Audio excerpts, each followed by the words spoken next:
बच्चों को बोल देंगे कि वापस से लाइव बन जाए। गुड इवनिंग स्टूडेंट्स, जय हिंद। कैसे हैं आप सभी? आज का सेशन एक बड़ा ही इंपॉर्टेंट, एक बड़ा ही प्यारा सा सेशन है। आप बोलेंगे ऐसा क्यों? आज हम आपको सॉल्व करवाने वाले हैं पटवारी एग्जाम का 17/3/2023, 17 मार्च का शिफ्ट 2 का पेपर है ना। शिफ्ट 2 का पेपर अपना नहीं हुआ है, तो पटवारी एग्जाम 17 का शिफ्ट 2 का हम पेपर करवा रहे हैं। सभी लोग बने रहिएगा और जल्दी से कीजिएगा। चलिए आइए, क्वेश्चन नंबर 1। क्वेश्चन नंबर 1 दिया है, select the correctly spelled word. आपको एक स्पेलिंग दी गई है, आपको बताना है इसकी करेक्ट स्पेलिंग क्या होगी, है ना। दिख रहा है, एक बहुत ही कॉमन सी स्पेलिंग दी गई है, इन्वेस्टिगेशन, है ना। हमें नहीं लगता है कि ये कोई भी पेपर में गलत करेगा।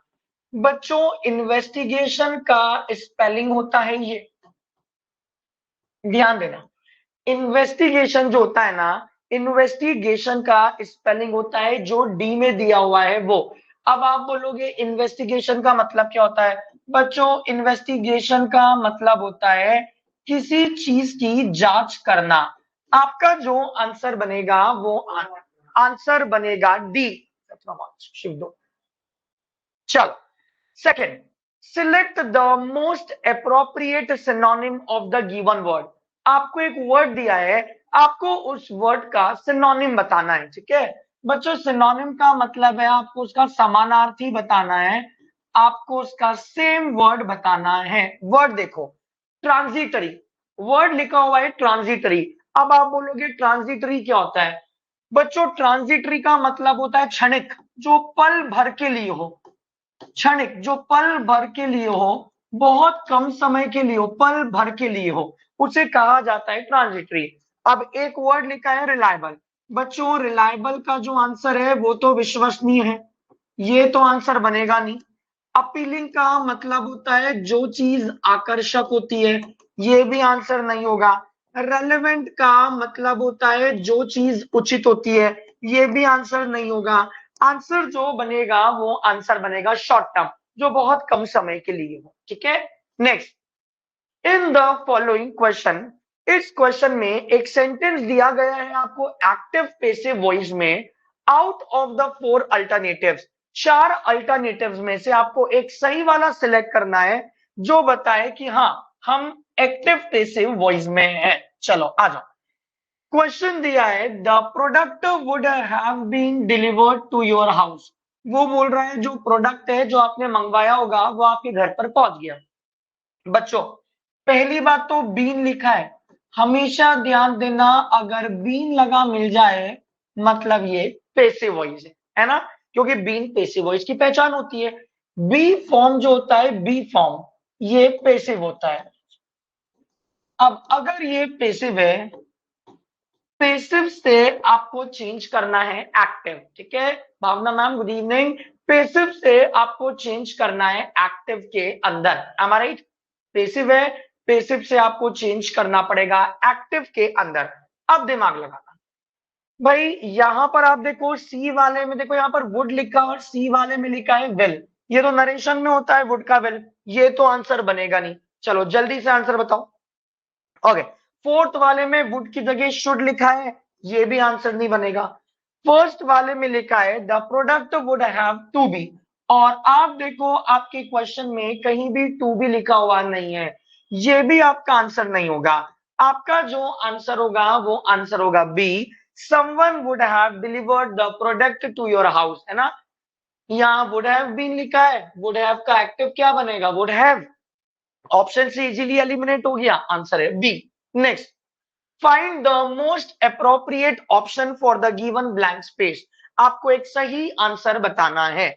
She told me that it was 3 weeks dash. She ने मुझे बताया that it was 3 weeks dash. Is this clear? है ना। बच्चों, टोल्ड लिखा है, टोल्ड लिखा है मतलब ये पास्ट में चल रहा है ना। अब बच्चों, हमेशा अपन बोलते हैं 3 वीक्स एगो। एगो का मतलब होता है पहले, 3 हफ्ते पहले की बात है, तो आंसर आएगा एगो। यहाँ लास्ट नहीं आ सकता, वाइल नहीं आ सकता, बिफोर नहीं आ सकता। आंसर जो बनेगा वो आंसर बनेगा एगो। चलिए नेक्स्ट, अगले वाले में लिखा है आपको फिर से फिल इन द ब्लैंक्स है। I have a suit for dash occasions, वो बोल रहा है मेरे पास डैश ओकेजन्स के लिए कोई सूट है। I have a suit for dash occasions. अब बच्चों ये चीज देखो, यहां पर ओकेजन्स जो बन रहा है वो नाउन बन रहा है। आप बोलोगे आपको कैसे पता चला? जिन वर्ड्स के लास्ट में आई ओ एन होता है वो नाउन होता है। I have a suit for dash occasion, अगर ये नाउन है तो यहां पर नाउन के पहले आपको चाहिए एडजेक्टिव, है ना। लोकली जो है उसमें एल वाई लगा, ये एडवर्ब है, काट दो। ऑलवेज ओकेशन कोई वर्ड होता नहीं है, रेयरली में एल वाई लगा है तो ये भी एडवर्ब है, ये भी काट दो। आंसर जो बनेगा वो बनेगा स्पेशल, है ना। अपन यही तो करते हैं, स्पेशल ओकेजन होते हैं, भैया दीदी की शादी होती है, सूट पहनते हैं, आंसर बनेगा special. Next, select the correct antonym. Antonym का मतलब आपको विलोम शब्द बताना है ना। शब्द लिखा है पेट्रोनाइजिंग। बच्चों पेट्रोनाइजिंग का मतलब होता है किसी का तिरस्कार करना। ध्यान देना, पेट्रोनाइजिंग जो है इसका मतलब होता है किसी का तिरस्कार करना। तिरस्कार करना मतलब, इसका मतलब होता है इंसल्ट करना, है ना। रिस्पेक्टफुल तो आए, देखो अब आपको बताना है इसका एंटोनिम। रिस्पेक्टफुल का मतलब होता है किसी व्यक्ति का सम्मान करना, एम आई राइट। कोई भी बता देगा, अगर ये तिरस्कार है तो तिरस्कार का उल्टा सम्मान ही बनेगा, आंसर बनेगा ए, है ना। अब आप बोलोगे सर ये बी में कंडेसेंडिंग लिखा है, ये क्या होता है? बच्चों कंडेसेंडिंग का मतलब होता है जो व्यक्ति अपने आप को सुपीरियर समझता है। सुपीरियर समझता है मतलब श्रेष्ठ समझता है। स्कॉर्नफुल का मतलब क्या होता है? तो स्कॉर्नफुल का मतलब तिरस्कार होता है, ये तो सिनोनिम हो गया। अपने से एंटोनिम पूछा है। और अगला एक वर्ड लिखा है इंपेरियस। बच्चों इंपेरियस जो होता है इसका मतलब होता है शाही, आंसर बनेगा रिस्पेक्टफुल। नेक्स्ट एक वर्ड लिखा है डायरेक्ट इनडायरेक्ट स्पीच है, क्वेश्चन पढ़ के आप देख सकते हो। आगे, we do not know if Nalini will be joining us set the man.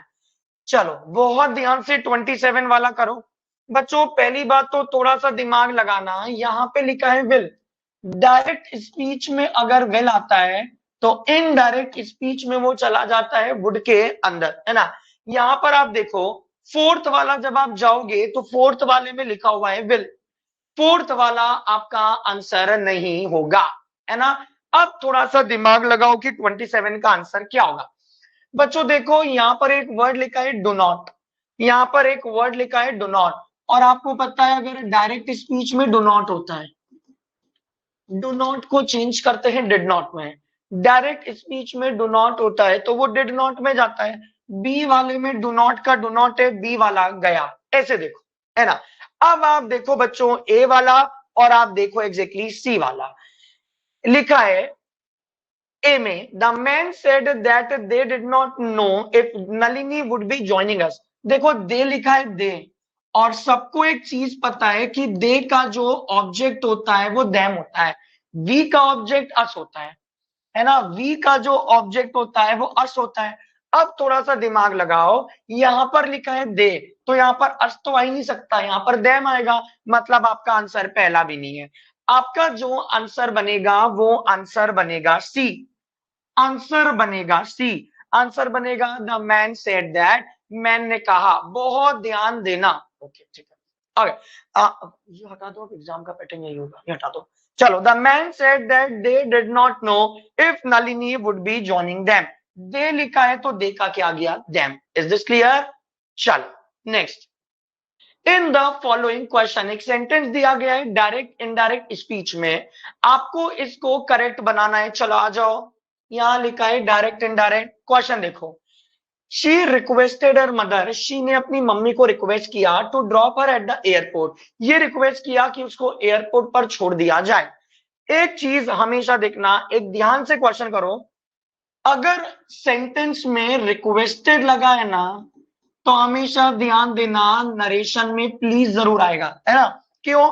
क्योंकि प्लीज को चेंज करते हैं रिक्वेस्टेड के अंदर, प्लीज बोलोगे तभी तो रिक्वेस्टेड आएगा। ए वाले में आप देखो कहीं भी प्लीज लगा हुआ नहीं है, बी वाले में आप देखिए कहीं भी प्लीज लगा हुआ नहीं है, सी वाले में आप देखिए कहीं भी प्लीज लगा हुआ नहीं है, आपका आंसर बनेगा D. She said to her mother, she ने अपनी मम्मी से कहा, please drop me at the airport. Answer जो बनेगा वो बनेगा डी। शी ने कहा प्लीज मुझे एयरपोर्ट ड्रॉप कर दो, please drop me at the airport. Is this clear? Next आपको बताना है इसका मतलब क्या है। एक वन वर्ड दिया है, a collection of historical documents और रिकॉर्ड। हिस्टोरिकल मतलब ऐतिहासिक। आपको बताना है जब ऐतिहासिक डॉक्यूमेंट्स और रिकॉर्ड्स का कलेक्शन होता है उसे क्या कहा जाता है। बच्चों अब आप बोलोगे सर फौना क्या होता है। बच्चों फौना जो होता है ना वो जानवरों की प्रजाति के लिए होता है, ये एनिमल्स के लिए होता है, तो ये तो आएगा नहीं।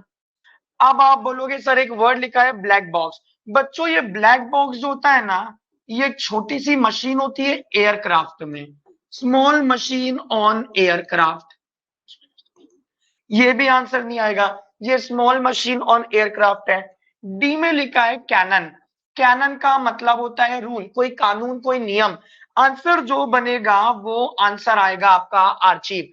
आप बोलोगे आर्चीव को हिंदी में क्या बोलते हैं, तो आज आर्चीव को ही बोलते हैं पुरालेख। पुरालेख का मतलब प्राचीन, तो जहां पे ओल्ड रिकॉर्ड्स या डॉक्यूमेंट्स होता है वो होता है archive. Next find the most appropriate option. आपको एक फिल इन द ब्लैंक लगाना है। शी सेड दैट, पढ़ लो एक बार क्या लिखा है, हम साइड में हो गए। शी ने कहा she was capable of doing the work, कि वो ये काम करने में समर्थ है। कैपेबल मतलब होता है समर्थ, वो ये काम करने में समर्थ है। And a lot more dash, वो ये काम करने में समर्थ है। She said that she was capable of doing the work and a lot more dash, है ना। बच्चों वो ये बोल रहा है वो ये काम तो करने में समर्थ है ही, इसके अलावा वो और भी ज्यादा कर सकती है। मोर मतलब ज्यादा, ज्यादा मतलब इसके अलावा। ऑफ तो आएगा नहीं। ये वाला जो बिसाइड होता है ये होता है पास में, ये भी नहीं होगा। एक्सेप्ट का मतलब होता है किसी को छोड़कर, ये भी नहीं होगा। आंसर जो आएगा वो आंसर आएगा बिसाइड्स।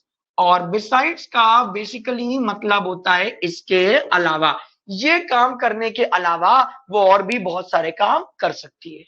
चलो नेक्स्ट अगला question, select the correctly spelled word.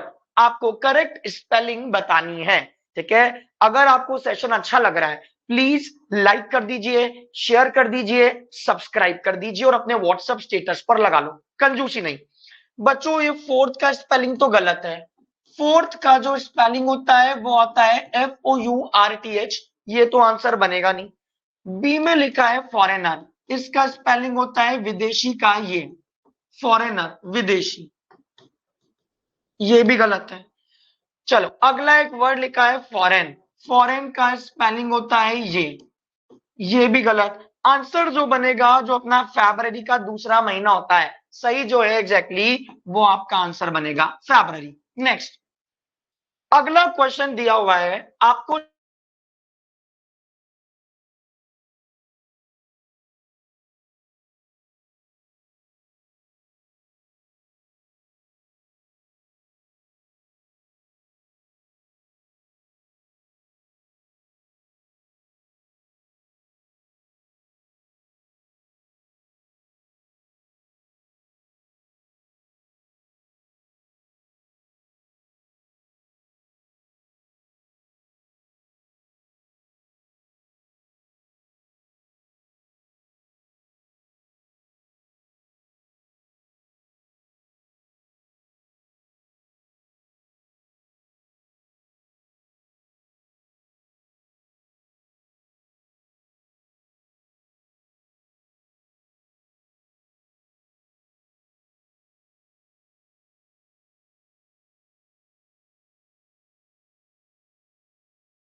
पास तो नहीं जाएगी ना, तो आ जाइए वापस से सभी लोग, लाइव भी रहिएगा, वो थोड़ा सा इधर उधर गड़बड़ हुई थी सेशन में।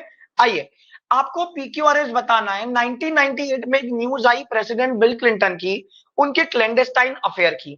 मतलब ये बोलना चाह रहा है 1998 में बिल क्लिंटन जो है उनका एक सीक्रेट अफेयर चला किसी के साथ, ये वाला फिक्स है। और सिक्स्थ वाले में लिया है it also actually ended up getting Clinton impeached for परजुरी and obstruction of justice. चल अब एक बार अपन फर्स्ट से लेकर आगे रिलेट करते हैं। आंसर क्या बनेगा देखो, 1998 में एक news I president bill Clinton के अफेयर की। बच्चों यहां पर क्या होगा ना, वन का जो पेयर बनेगा वो पेयर बनेगा आर के साथ। आर में क्या लिखा हुआ है, seemingly it had been with a White House intern, intern मतलब जो कोई काम कर रही है वहां पे, नेम्ड मोनिका लेविंस्की। मतलब आप देखो वन में लिखा है कि जो प्रेसिडेंट बिल क्लिंटन है उनका एक चुपचाप से अफेयर चला। अब अगर अफेयर चला तो आपको सामने वाले को यह भी तो बताना पड़ेगा कि अफेयर किसके साथ चला, एम आई राइट। तो अफेयर जो चला है बच्चों वो चला है व्हाइट हाउस की इंटर्न जिनका नाम है मोनिका, एम आई राइट। मतलब वन का पेयर बन रहा है आर के साथ। डी वाले में क्यू है तो वो काट दो। अब बच्चों आर के बाद क्या बनेगा ना, पी। क्या लिखा है, at first Clinton vehemently denied the allegations. यहां पे वोकैबुलरी पे जाओ, वेहेमेंटली का मतलब है जोरदार। सबसे पहले तो क्लिंटन ने डिनाई मतलब मना करना, क्लिंटन ने जोरदार तरीके से मना किया। एलिगेशन का मतलब है आरोप, जब उन पे आरोप लगे कि वो मोनिका के साथ में उनका अफेयर है तो क्लिंटन ने सबसे पहले तो आरोपों से मना किया। तो आर के बाद पेयर बन गया पी। अब आर के बाद सिर्फ बी में आ रहा है, आंसर है बी। क्यू में क्या लिखा है, but they were later revealed to be true. Revealed का मतलब होता है उजागर। शुरू में तुमने मना किया कि मेरा ऐसा कोई अफेयर नहीं है, लेकिन बाद में पता चला कि वो अफेयर जो है वो अफेयर बिल्कुल सही है। आरपी के बाद में क्यू और उसके बाद में X. As the shocking expose, जब एक्सपोजर हुआ, open the flood gates for other women to declare similar affairs. और जब पता चला कि उनके एक औरत से नहीं और भी वीमेन्स आगे आई और उन्होंने बोला ऐसे इनके और भी अफेयर्स हैं, आरपीक्यूएस। और सिक्स वाला तो आपको लास्ट में लगाना ही है, बार बार बोल रहे हैं। जब भी आपको पीक्यूआरएस करना है, जब भी आपको पीक्यूआरएस करना है, सब्जेक्ट का पता करो सब्जेक्ट क्या है ना, उसके बाद में आप पीक्यूआरएस करने की कोशिश करो। अब यहां पर बहुत सारी वोकैबुलरी है ना। एक लिखा है परजुरी, परजुरी का मतलब होता है झूठी गवाही देना, झूठी गवाही देना। उसके बाद एक वर्ड लिखा है इम्पेच, इम्पीच, इम्पीच का मतलब होता है किसी को दोषी ठहराना। चलो आंसर बन गया आपका आरपीक्यूएस। नेक्स्ट अगला क्वेश्चन, एक सेंटेंस दिया है, आपको बताना है कि वहां पर जो ब्रैकेट में ये लिखा है राइट है कि रॉन्ग है। हर application for the position has been turned down. उसकी जो एप्लीकेशन है एग्जैक्टली उसकी जो एप्लीकेशन है किसी पोजीशन के लिए, उस एप्लीकेशन को टर्न डाउन कर दिया गया।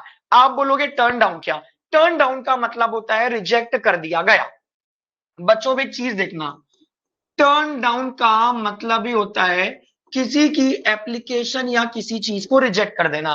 तो एप्लीकेशन को टर्न डाउन ही करते हैं, यहां पर ये राइट है, आंसर आएगा नो इंप्रूवमेंट, है ना। अब आपके मन में डाउट आएगा सर टर्न आउट क्या होता है। बच्चों टर्न आउट का मतलब होता है कहीं पर उपस्थित रहना, प्रेजेंट रहना। उसके बाद आपका आएगा सर टर्न अवे क्या होता है, के मन में आएगा सर टर्न अवे क्या होता है, इसका मतलब है किसी को उसकी चीज लौटाना। आपके मन में आएगा टर्न ऑफ क्या होता है, लाइट को अपन बंद करते हैं, दैट इज टर्न ऑफ। तो यहाँ पे टर्न डाउन का मतलब ही रिड्यूस है, आंसर आपका राइट है। नेक्स्ट आपको जंबल पार्ट दिए गए हैं, मीनिंगफुल ऑर्डर में जमाना है ना, एबीसीडी को सही ऑर्डर में जमाना है। आ जाओ, ए में क्या लिखा है, इन द आउटस्कर्ट्स। आउटस्कर्ट्स का मतलब होता है बाहरी इलाका। तो भाई इनसे तो कोई सेंटेंस स्टार्ट होगा नहीं, एक बार देख लो। आउटस्कर्ट्स का मतलब है बाहरी इलाका, मतलब ए से तो स्टार्ट होगा नहीं। चलो एक बार क्वेश्चन करो, क्वेश्चन करो 34th का आंसर क्या होगा, 34th का आंसर क्या होगा, जल्दी करो बच्चों। ओके, स्टार्टिंग होगा सी से, लास्ट जून। पहले तो ये बताओ आप कौन से महीने की बात कर रहे हो, आप बोल रहे हो last June, behind a stadium, behind मतलब पीछे, पिछले जून को एक स्टेडियम के पीछे, एक स्टेडियम के पीछे, last June behind a stadium, मतलब आपका स्टार्टिंग बनेगा सी से। मतलब ये बी और ये बी गया। Okay, last June behind a stadium, C के बाद में आएगा ए। अब वो स्टेडियम कहां पर था ये बताओ। In the outskirts of Bangkok Thailand, C के बाद में आएगा ए। वो स्टेडियम था बैंकॉक थाईलैंड में, सी के बाद में लगा दिया जाएगा ए। उसके बाद में बी क्या लिखा है। अब उसमें क्या हुआ, आई stood in front of a young elephant, मैं जो है एक यंग एलिफेंट के सामने जाके खड़ा हो गया। इन फ्रंट ऑफ का मतलब होता है के सामने। सबसे पहले बोल दिया last June behind a stadium, A में लिखा है in the outskirts of Bangkok Thailand, B में लिखा है I stood in front of a young elephant, और आगे लिखा है that was chained to a pole. Pole मतलब खंबा, जिसको एक खंबे से बांधा गया था। आंसर बनेगा डी, आंसर बनेगा C A B D, answer बनेगा B. Is this clear? Next, creativity is contagious, contagious मतलब फैलती है, and the your short photo community spreads it every day. देखो यहां पर एवरीडे लिखा है, ग्रामर का एक रूल है, एवरी डे के साथ हमेशा लगता है सिंपल प्रेजेंट टेंस, और यहां पर क्या लिखा हुआ है स्प्रेड्स, मतलब ये क्वेश्चन बिल्कुल राइट है, इस क्वेश्चन में कोई गलती नहीं है। एवरीडे है, सिंपल प्रेजेंट टेंस है, राइट है। नेक्स्ट, अगला करो। 4 वर्ड्स आर गिवन, आपको 4 वर्ड्स दिए हुए हैं, जिसमें से आपको एक सही बताना है। आपको सबसे करेक्ट वाला वर्ड बताना है, सही स्पेलिंग क्या है। ये बताओ पैरेलल का स्पेलिंग क्या बनता है। पैरेलल का स्पेलिंग बनता है PARALLEL। आंसर जो बनेगा वो बनेगा बी, ये सही है। 37, आपको बताना है एक स्क्वायर डील लिखा है, आपको बताना है स्क्वायर डील का मतलब क्या होता है। बच्चों स्क्वायर डील का मतलब होता है a fair and honest transaction. इसका मतलब है जो डील बिल्कुल सच्चाई से और ईमानदारी से की जाए, जो डील सच्चाई और ईमानदारी से की जाए, आंसर है ए। 38, अगले वाले में आपको एक क्वेश्चन दिया है, आपको उसको एक्टिव पैसिव वॉइस में चेंज करना है। Where did they play the volleyball match yesterday, कल उन्होंने वॉलीबॉल मैच कहां पर खेला। देखो पहली बात तो डिड दिया है, डिड जो है वो वर्ब का सेकंड फॉर्म है, वर्ब का सेकंड फॉर्म है मतलब ये टेंस कौन सा है, simple past, M I right. Verb का सेकंड फॉर्म है मतलब ये सिंपल पास्ट है। V2 जब होता है तो उसके पेसिव में वॉज वर लगाते हैं, और वॉज वर के साथ में वर्ब का लगाते हैं third form, M I right. अब थोड़ा सा दिमाग लगाओ, बताओ 38 का आंसर क्या बनेगा। बच्चों ए में तो हैड दिया हुआ है, where at the Bollywood match volleyball match been played, did में तो वॉज वर आता है, ए वाला तो आंसर गया। सी वाले में हैज दिया हुआ है जबकि वॉज वर आना चाहिए, या तो आंसर बी बनेगा या तो आंसर डी बनेगा, बहुत ध्यान से चेक करो। डी में लिखा हुआ है where was the volleyball match being, being लगता है जब कंटिन्यूअस हो, और यहाँ पे कुछ भी कंटिन्यूअस नहीं है, यहाँ पर डी वाला भी आपका आंसर नहीं होगा। आपका जो आंसर बनेगा वो आंसर बनेगा A, where was the volleyball match played by them yesterday. Did है वॉज वर में चेंज होगा, आंसर बनेगा बी। नेक्स्ट, अगला एक ईडियम दिया हुआ है ना, आपको बताना है इस ईडियम का मतलब क्या है। ईडियम दिया है इग्नोरेंस इज ब्लिस, ईडियम दिया है इग्नोरेंस इज ब्लिस, है ना। इसका मतलब क्या होता है, तो इसका मतलब ए में लिखा है टू वांट समथिंग, ये नहीं है। टू हैव पैशन, ये भी नहीं है। इसका आंसर होता है C, to gain attention and be the topic of conversation. Ignorance is bliss का मतलब है सबका ध्यान अपनी ओर आकर्षित करना, इसका मतलब है सबका ध्यान अपनी ओर आकर्षित करना। आंसर बनेगा सी, टू गेन अटेंशन, ध्यान आकर्षित करना, एंड कन्वर्सेशन का टॉपिक बनना, आंसर बनेगा सी। ठीक है। Next, parts of a sentence have been jumbled up, जब भी जंबल्ड अप आते हैं तो समझ जाओ ABCD PQRS है, अरेंज करना है। एक बार आप पढ़ो, ए में लिखा हुआ है percent of its population remaining, B में लिखा है population is nearly extinct, extinct का मतलब होता है गायब। सी में लिखा है हैज डिक्लाइंड ओवर, डिक्लाइन का मतलब होता है किसी चीज की कमी होना। बच्चों क्लियर है। अगर आपको सेशन अच्छा लग रहा है please like comment share subscribe करें, अपने व्हाट्सएप स्टेटस पर लगा लें, इतना अच्छा सेशन है, कंजूसी नहीं बच्चों, सब्सक्राइब करो। और डी में लिखा है the eastern population of monarch butterflies. अब आपको बताना है कि आंसर क्या होगा। Is this clear? आपको बताना है कि आंसर क्या होगा। बच्चों समझो, हैज से तो स्टार्ट होगा नहीं, सी वाले से स्टार्ट होगा नहीं, बी में पॉपुलेशन है, किस चीज की पॉपुलेशन हमें ये भी नहीं पता, ये भी गया। स्टार्टिंग जो होगा वो तो डी से आएगा, क्योंकि पॉपुलेशन किसकी है? The eastern population. Am I right? The eastern population of monarch butterflies. Monarch का मतलब होता है राजा, बटरफ्लाईज है ना, वो जो बटर तितलियां होती है उनके भी राजा होते हैं। The eastern population of monarch butterflies, monarch butterflies की जो ईस्टर्न पॉपुलेशन है, स्टार्टिंग बनेगा डी से। उसके बाद में देखो, पॉपुलेशन आपका सिंगुलर है, सिंगुलर सब्जेक्ट है बच्चों, तो वर्ब क्या लगेगी? सिंगुलर। वर्ब लगेगी सिंगुलर, तो डी के बाद में क्या आएगा? C. Has declined over 80% and the western, the eastern population of monarch butterflies has declined over 80% and the western, DC. Okay, DC के बाद में लगाएंगे western population, B is nearly extinct with just 3। अरे 3 के साथ तो परसेंट ही आएगा, answer बनेगा A, D C B A. Is this clear? Answer बनेगा डी सी बी ए। यहां तक सबको क्लियर है? एक बार कमेंट कर दो, यहां तक सबको क्लियर है? ठीक है, चलो आंसर बनेगा एग्जैक्टली आपका ध्यान देना, आंसर बनेगा ए। नेक्स्ट, अगला वाला आपको वॉइस में दिया है, पेसिव एक्टिव। अगर काव्यांजलि परचेज, जैसे परचेज आया, दिमाग की घंटी है, वर्ब का सेकंड फॉर्म है। Kavyanjali purchase spectrum series of history, history की स्पेक्ट्रम सीरीज खरीदी है to cover her UPSC syllabus. देखो V2 जब है, इसके पेसिव में वॉजवर आता है, V2 के पेसिव में आता है वॉजवर, और वॉजवर के साथ में वर्ब का third form. M I right? अब आप देखो डी वाले में तो आर लिखा है, डी वाला तो आंसर आ नहीं सकता। सी वाले में है हमारी शॉर्ट ट्रिक, ये भी आंसर नहीं आएगा। अब आप देखो बी वाले में लिखा हुआ है टू बी परचेस्ड, जबकि क्वेश्चन में यहां पर कहीं भी टू नहीं है, तो आपका आंसर ये भी गया। आगे आपका answer A, spectrum of history was के साथ में वर्ब का थर्ड फॉर्म। चलो नेक्स्ट, आपको बताना है हैप्पीनेस की करेक्ट स्पेलिंग क्या होती है। सभी को पता है, आप में से सभी को पता है हैप्पीनेस की करेक्ट स्पेलिंग क्या होती है। आंसर बनेगा ए, हैप्पीनेस, ये स्पेलिंग होती है, बी सी डी नहीं, आंसर है ए। नेक्स्ट, चलो आपको बताना है अगला, direct indirect. I am a faster rider than you, वो बोल रहा है मैं आपसे फास्ट राइड करता हूं, अरविंद ने पीटर को कहा। चलो जल्दी बनाओ।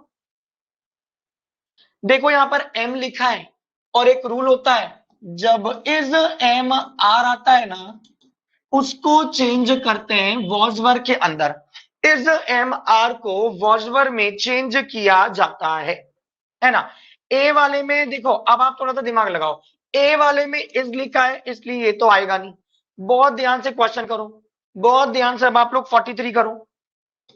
ओके, बी वाले में लिखा है आर1 ने पीटर को कहा, पीटर को कहा she was a faster rider than you. बच्चों यहां पे जो यू है ना, वो जाएगा एग्जैक्टली पीटर में, क्योंकि उसने उसको कहा है, तो वो हिम में चेंज होगा। बी वाले में यू का यू है। अब डी देखो, Irwin told Peter that I was faster rider than him. अरे यार आई कैसे आ जाएगा, आइवर ने पीटर को कहा I am a faster rider than you. Answer जो बनेगा वो आंसर बनेगा सी। ठीक है, चलो गुड। 44, अगले वाले में लिखा है, आपको एक ब्रैकेटेड पार्ट दिया है, उसको करेक्ट करना है। क्वेश्चन पढ़ लो। The Spaniards continued their march on the 10th of September। आप बोलोगे स्पेनियर्ड्स क्या होता है? स्पेनियर्ड्स का मतलब है स्पेन के लोग, स्पेन के लोग, जो स्पेनियर्ड्स हैं उन्होंने मार्च किया 10th of September को। And such rough was the road, road इतना रफ था दैट इन 4 days, वो सिर्फ रोड इतना खुरदुरा था कि 4 दिन में वो सिर्फ 3 माइल चल पाए, है ना। अब थोड़ा सा दिमाग लगाओ बच्चों, एक रूल होता है, सो के साथ जनरली लगाते हैं दैट। सो दैट का मतलब होता है इतना की, जब भी आपको किसी चीज का रिजल्ट बताना हो, जब भी आपको किसी चीज का रिजल्ट बताना हो या परिणाम बताना हो तो लगाते हैं सो दैट। अब यहाँ पे सच रफ नहीं आएगा, यहाँ पे आएगा सो रफ। सो रफ क्यों आएगा? रोड इतना रफ हो रहा था कि वो 4 दिनों में सिर्फ 30 माइल ही चल पाए। रोड इतना रफ हो रहा था कि वो इसमें 30 माइल ही चल पाए। Is this clear? ओके। गुलशन बेटा, आप हमें व्हाट्सएप पे एक बार मैसेज कर दो। गुलशन, आप हमें व्हाट्सएप पर एक बार मैसेज कर दो। बिल्कुल बेटा, वही पढ़ लो चलेगा। और एक बार ये टाइम मिले तो देख लो, सब कुछ सही होगा, बस पढ़ते रहो गुलशन, ठीक है? ओके। अगला 45 वाले में, अरे कितने पीक्यूआरएस आए देखो। पीक्यूआरएस है, the coil can be arranged, produce a uniform magnetic field in the volume of space through a coil wound, coil होती है ना exactly, into a tightly packed helix, है ना? अब आपके मन में डाउट आ रहा होगा कि सर यहाँ पर एक वर्ड लिखा हुआ है हेलिक्स। आपके मन में डाउट आ रहा होगा हेलिक्स का मतलब क्या होता है? हेलिक्स का मतलब होता है जिसका शेप स्पाइरल होता है। Shape of spiral, spiral shape होता है ना। चलो दिमाग लगाओ। फिर लिखा है अ सोलेनॉइड, सोलेनॉइड एक इलेक्ट्रोमैग्नेट होता है। The purpose of which is to generate a control magnetic field, जिसका पर्पस होता है exactly control magnetic field generate करना। चलो आपको बताना है 45 का आंसर क्या आएगा। चलो बच्चों, पहली बात तो आप देखो कौन सी कॉइल, ए वाले में क्लियर नहीं है। बी में लिखा है थ्रू अ कॉइल, कौन सी कॉइल हमें ये भी नहीं पता है। सबसे पहले तो हमें ढूंढना होता है सब्जेक्ट, और हमारा जो सब्जेक्ट है पीक्यूआरएस में, सबसे पहले सब्जेक्ट का पता करो किसके बारे में बात है। और यहाँ पे जो सब्जेक्ट है वो सोलेनॉइड है। सोलेनॉइड है मतलब आपका स्टार्टिंग बनेगा आर से। अब आर वाला वैसे भी सिर्फ एक ही में दिख रहा है, सी में। अब पूरा पढ़ लेते हैं। A solenoid is a type of electromagnet the purpose of which is to generate a control magnetic field, जो एक मैग्नेटिक फील्ड कंट्रोल करता है। क्यों? अब लिखा है थ्रू अ कॉइल, कैसे करता है? एक कॉइल के माध्यम से करता है into tightly packed helix. Are के बाद में आएगा क्यू, उसके बाद में पी। अब होता क्या है इस कॉइल में, देखो एक कॉइल लिखा है मतलब पहले इनडेफिनिट आर्टिकल, और इनडेफिनिट आर्टिकल के बाद में आता है definite article a. The coil can be arranged to produce a uniform magnetic field in volume of space. और उसके बाद में आपका आ गया, पूरा पढ़ने की जरूरत ही नहीं है, एस। एस में लिखा है when an electric current is pass through it. सबसे पहले सब्जेक्ट ढूंढ लिया और दूसरा वाला ढूंढ लिया, आगे करने की जरूरत ही नहीं है। देख लो बच्चों, ये अपन ने एक क्वेश्चन सॉल्व कर लिया है ना? बार बार बोल रहे हैं बच्चों, हमारा एक ऑनलाइन प्रैक्टिस बैच चल रहा है। ऑनलाइन प्रैक्टिस बैच चल रहा है सिर्फ ₹99 में, जो द इंग्लिश एकेडमी के ऐप पर आपको मिल जाएगा। अगर आपको रोज ऐसी प्रैक्टिस करनी है और बेहतरीन प्रैक्टिस करनी है, आप लोग अभी द इंग्लिश एकेडमी पर जाइए ऐप पर और कोर्स को परचेस करें। जिनको कोई प्रॉब्लम है, हमारा नंबर नहीं है, ये हमारा नंबर लिखा है 9685584722। इस नंबर से आप एग्जैक्टली हमें कांटेक्ट कर सकते हैं। आपको पीडीएफ चाहिए तो आप मैसेज कर सकते हैं, ठीक है? चलो, है ना? कैसा लगा सेशन? जाते जाते लाइक शेयर सब्सक्राइब जरूर कर दें और अपने फ्रेंड्स को इन्फॉर्म कर दें, ठीक है? और जिसको ये बैच चाहिए सिर्फ 99 रुपीज में ना बच्चों, हम दोबारा से लाइव आ रहे हैं 5 मिनट बाद। जो लोग बने हुए हैं दोबारा से 5 मिनट बाद आपको लाइव आना है। Thank you so much.